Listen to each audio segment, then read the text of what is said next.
Защо ли е така?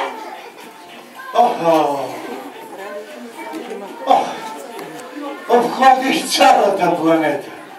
От край до край. Над лъж и шир. Пребродих планини и морета.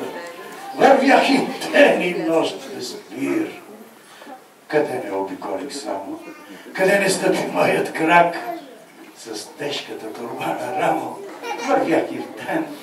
Вървях и в мрак.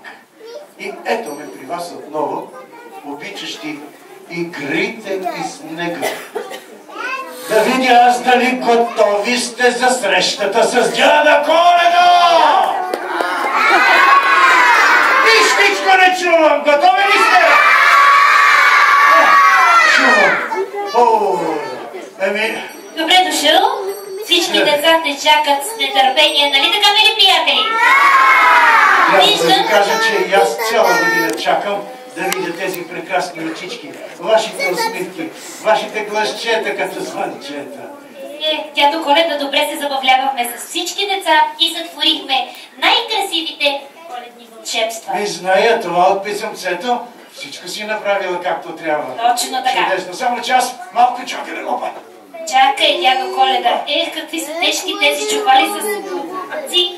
Знаеш ли какво? Но да ти предложа сега да поседнеш край лъката, за да си починеш, а ние с Снежанка ще поканим всички деца на сцената, за да потанцуваме малко и да повеселим дядо Коледа. Хайде, мили приятели, заповядайте при нас на сцената, защото с Снежанка заедно ще потанцуваме един прекрасен танц, който вие много обичате. Всички деца на сцената. Готови ли сме? Хайде сега всичките към мен и към Снежанка.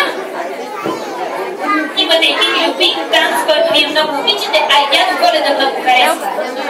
Не обичам дечицата да пеят и да танцуват. Само я така сега да видим добрата фея и моята прекрасна внучка Снежанка. Аз това го спирам, защото там вече нищо не се вижда. Я да си припомним това.